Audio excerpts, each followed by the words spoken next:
Hi, guys. So recently, I found out that my wife had been cheating on me and my adoptive daughter had known about it for the past couple of years and both of them had betrayed me. My soon-to-be ex-wife Taylor, 57F, and I, 58M, have been together for almost 30 years and married for 25, after having met in our college days. We also adopted a daughter together a few years after our marriage, Emily, 22F. Taylor and I had been trying to get pregnant for quite some time but were struggling with fertility issues, so when one of our common friends approached us to ask if we would be willing to adopt his kid, we agreed. This friend, Jackson, 58M, was someone we had met when we were in college, and back then, he was your typical trust fund frat boy. After graduation, we didn't exactly stay in touch, but would occasionally meet on the birthdays of our other friends. And then, one year, he reached out to us out of the blue and told us that he had heard from a couple of people that we had been struggling with infertility and it was none of his business, but he thought he had the perfect solution to both our problems. He told me that he had accidentally gotten one of his girlfriends pregnant and neither of them wanted to keep the baby.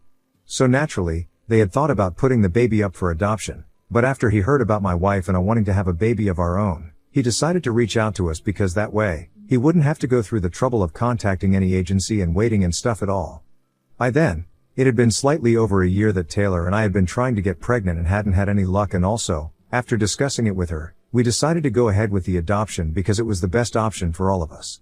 Even before Emily was born, we had all the legal paperwork done with, and after she was born, her biological parents would only remain in touch with us for a couple of months before starting to fade out of her life. It was an open adoption and we had to reassure them that they were free to visit or have contact with Emily if they wanted to, but they only bothered to visit her for a couple of months after she was born and then they broke up, so they stopped coming over and we were fine with it. Emily's biological mother moved away and never reached out to us again, and we went back to having minimal contact with Jackson until Emily turned 3 years old, and after that, even Jackson had no contact with us anymore.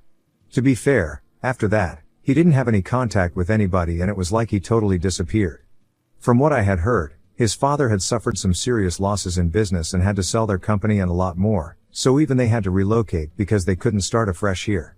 For almost 13 years, we did not hear from Jackson, but he reached out to us a couple of weeks before Emily's 16th birthday. That was 6 years back, and I remembered he had sent us an email, telling us that he was finally back in town and was starting a new restaurant of his own and that he wanted to meet us and Emily. I was a bit skeptical about it because honestly, this guy had not been in touch with us for the past 13 years and now, all of a sudden, he wanted to reconnect with us and our daughter. It was a bit too sudden. He hadn't even told us what he had been up to in the past decade, just that he was back and he wanted to meet us, so I was unsure of whether we should give him a chance or not, but after speaking to Taylor, we decided to meet him without Emily first. When we met for the first time after all those years, he finally told us what he had been up to, and it was actually quite sad. Before his dad's company started failing, he had been a total brat, and I suppose most of you guys are aware of how stereotypical rich trust fund kids usually behave. While the rest of us had started working after graduating from college, he was still not really serious about life and was living in easy mode, partying every weekend and hooking up with every other girl. He did have a position in his dad's company, but it was only a nominal one and it was not like he actually had to do any work for it, so things were pretty simple for him. However, after they moved away, he had to start afresh and actually start taking things seriously. So he had to start applying for jobs. Unfortunately, since neither his grades were any good, nor did he have any experience in the real world, it was very difficult for him to find anything that he wanted to do. His parents were also struggling to cope with the loss of everything that they had known and would constantly be fighting with each other at home. It was with great difficulty that his family had managed to get one of their relatives to help them out and let them stay with them, and his father had started working under his uncle, continuing the legacy of their family business which he had left earlier. His dad didn't like it one bit since he didn't like taking orders from anyone, which is why he hadn't joined the family business in the first place, but he had to be thankful to his brother for allowing him a place in their home and business. So all the bitterness and frustration inside him, he would take it out on his wife and his son. Within a year, it became absolutely impossible for him to continue living with his family, and he decided to take a low-paying clerical job, so he would have some money of his own and would be able to move out. Unfortunately, moving out was not the upgrade that he thought it was because, with the money that he had, he could only afford to live in a tiny little apartment with a bunch of roommates. He just kept thinking about his life and how humiliating it was for him to be living like this right now, and that pushed him into depression. He tried to keep in touch with his family, but he was so bitter about everything that eventually, he decided to go no contact with them. Things just kept getting worse for him mentally, and after a few years, he started developing alcoholism, and eventually, that led to drugs. During that time, he kept getting fired and jumped from one job to another, but made sure that he had enough money to pay for his addictions. At one point, He decided to skip paying rent and was evicted, so he ended up homeless, but he still made sure that he had enough money for his other priorities. Thankfully, he was found by one of his uncle's neighbors, and they brought him back to his family, who helped him clean up his act. They had him sent to rehab and stuff, and he had been clean for 2 years by the time he finally came back here. His uncle had put him in touch with a few investors, and he had some savings of his own as well, so he came back here with an intention to be better this time around. He wanted to start by setting things right with us because he thought that he had kind of abandoned us. Even though he had put Emily up for adoption, he had promised that he would try to be part of her life, and now, he wanted to at least be able to give himself a chance to live up to that promise that he'd made. That's why he wanted us to let Emily meet him, and then, that was another discussion altogether because I remember that Taylor was all for it, but I was still not on board with it because it would be too much of a shock for Emily. She knew that she was adopted, but I didn't want to push her into a weird situation by introducing her biological father into her life after she hadn't known him even in the slightest for all those years that he had been missing.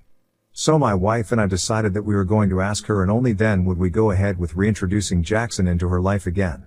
When we spoke to Emily, I tried to keep things neutral, but Taylor decided to take a different approach and made it sound like Jackson had been through a lot of stuff, and now, only having Emily in his life would make it better. I thought it was a bit manipulative, but Taylor told me that she was only being honest with Emily and that she deserved to know everything about why her biological father had not been in his life for the past 13 years, so she could make an informed decision. Anyway, eventually, Emily decided to meet him, and I still regret allowing that to happen because they did get along well, and for a couple of years initially, things were going great. But then, unfortunately, the pandemic happened, and he had to shut his restaurant down. It was incredibly sad because that restaurant was supposed to be his dad's way to get back on top, since they had been throwing around the idea of running the restaurant together as partners, and with his father's business expertise, they would be able to get back to their former life once again, and wouldn't have to rely on his uncle anymore. Even after the pandemic, he wasn't exactly able to get things back on track with his restaurant, and that's when he started hitting the bottles, around 3 years ago. Personally, I feel like he just stopped putting in effort because he had been quite depressed during the pandemic and had been struggling with money, but refused to take any help from us.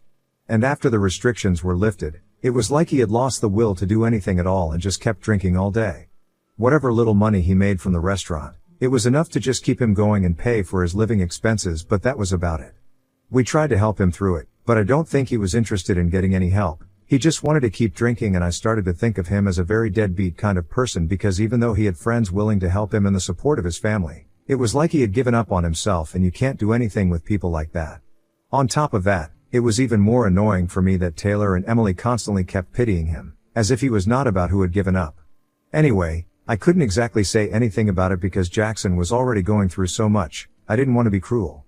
Taylor and Emily kept in touch with him, and occasionally, Taylor would even help him out with money, since in recent years, it had become very apparent that he was struggling as he had to move to a really small apartment as well. Emily also took care of him, and we visited him occasionally since he was never in a condition to come visit us.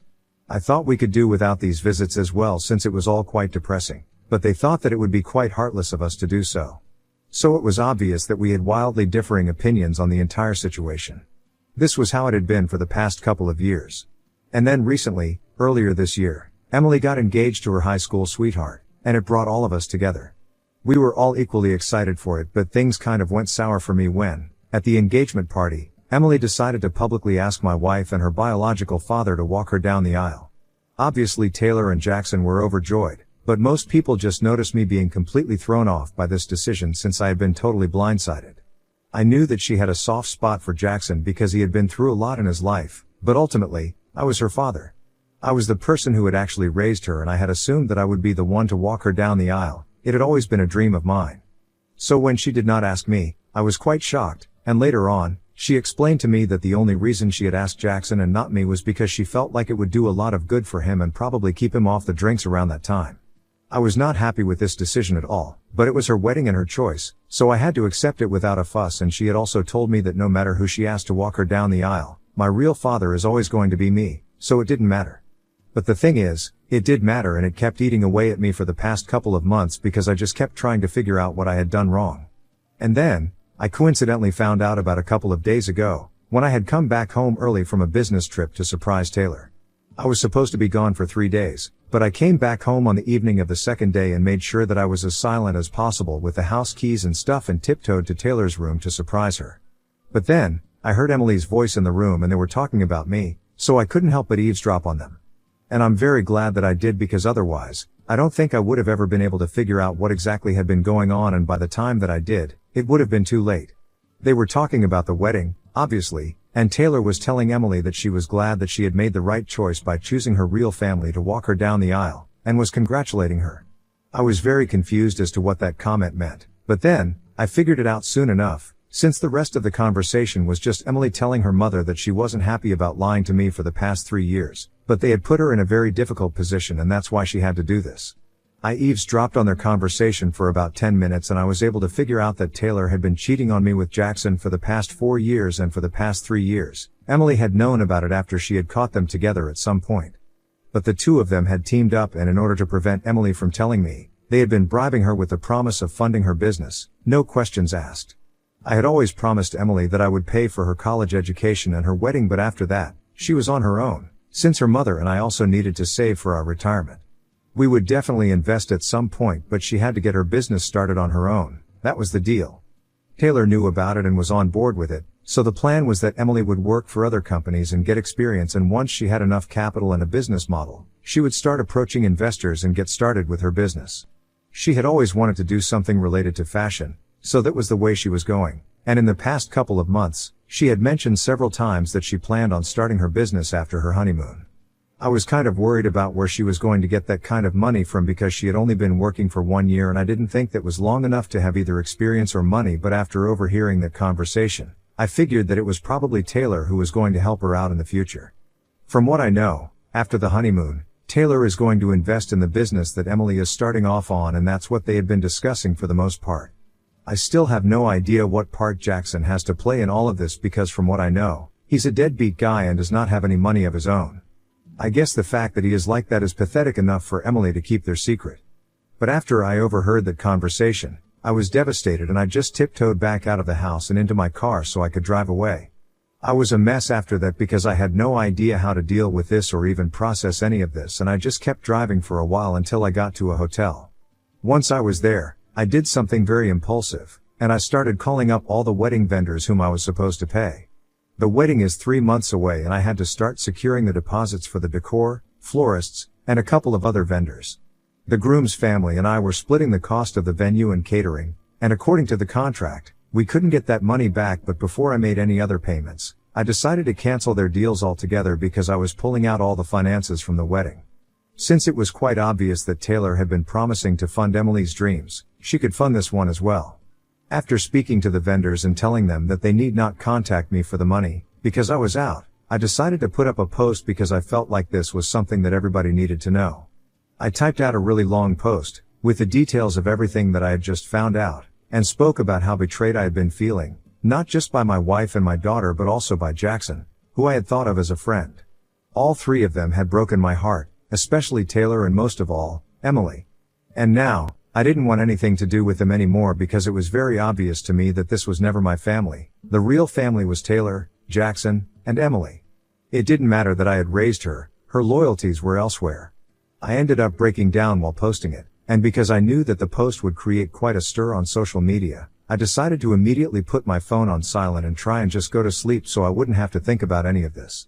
Unfortunately, when I woke up in the middle of the night, it wasn't like waking up from a nightmare because it was all still very much real and was actually happening to me. When I checked my phone after I woke up, almost 3 hours after I posted, I saw that several people from the family had commented on the post and told me to be strong, and I really appreciated that. I also noticed that Taylor and Emily had been calling me nonstop after the post, messaging me to call them back, and that they were really sorry that I had to find out this way.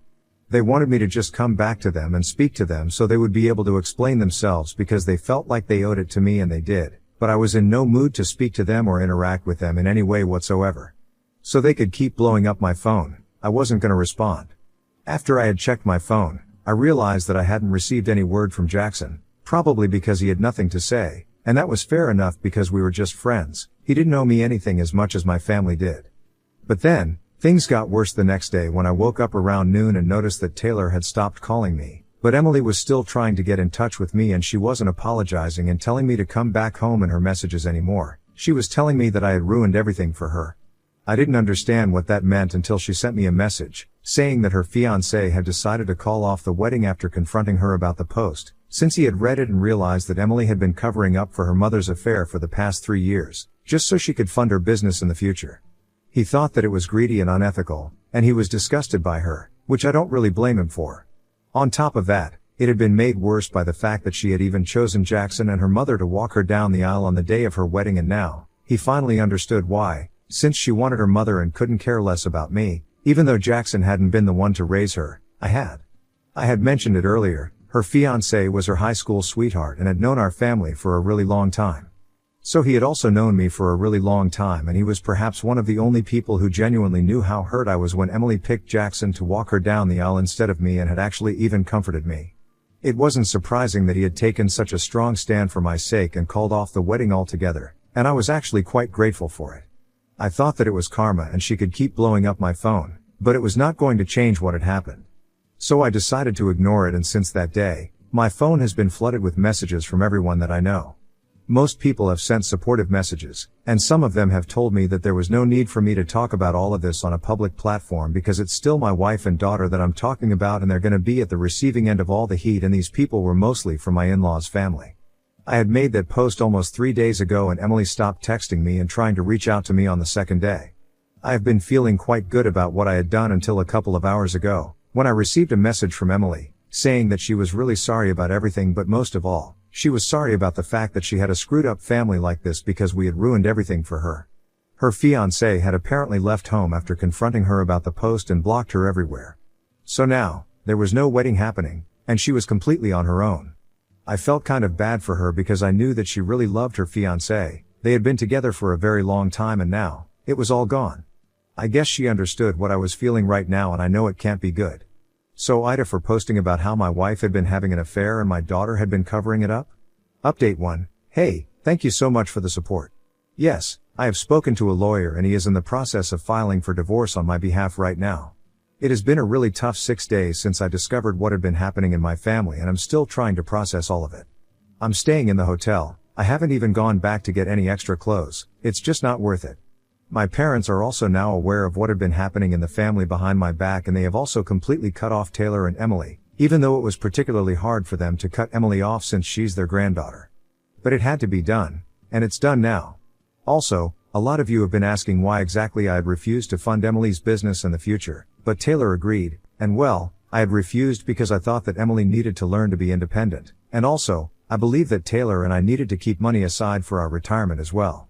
But I guess she was desperate to keep the secret of her affair, which is why she had offered to fund the business, and she probably knew that she would be taken care of after she retired, either by me, since we had a similar kind of income, and I was pretty good at saving money, or by whatever her parents left her.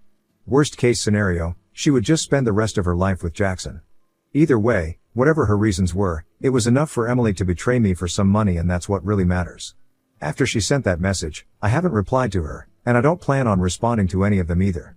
They haven't earned it, and I think it's for the best if I stay away from them right now, for them and for me as well. Soon enough, Taylor will be served with the divorce papers, and hopefully, we will be able to put an end to this, because all I really want to do right now is just move on from this nightmare.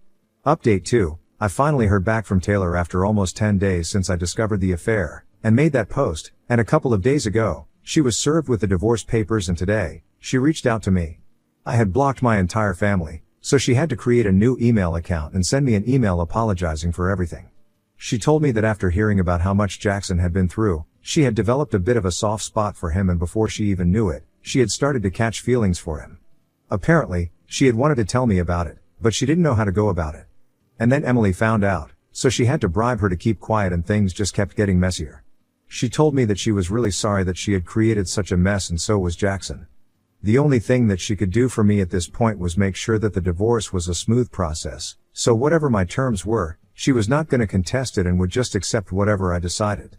I guess that's good enough for me, because fighting with her is not going to fix our marriage. I'm still really angry about all of this, but I can't do anything anymore except just accept whatever is happening and try to make the best of the situation. I haven't heard back from Emily yet, but from what I know, she and her fiancé have officially broken up because they put out an official statement on social media, saying that the wedding had been called off and they had decided to separate. They didn't state any reasons, but anyone with 2 brain cells will be able to put it together. It's really sad, but it cannot be helped. Now, all that's left to do is finalize my divorce and I'll be done with this family for good. Update 3. Hi, so it's been 6 months since I filed for a divorce and 3 weeks ago, it came through. I got to keep the house and both our cars and honestly, those were my only 2 demands. No alimony and no settlement for Taylor. The only money she received was whatever she had been contributing to our joint savings and that was it. We shut down that account and ended our marriage. There has been very minimal interaction ever since we filed for a divorce, and mostly through our lawyers, and now even that has come to an end. I'm actually relieved, since now I can finally try and move on in a real way.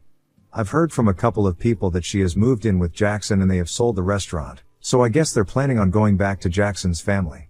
Good for them. I think it'll be for the best if they leave. Emily and I have also not been in touch for the past couple of months, ever since her wedding got canceled.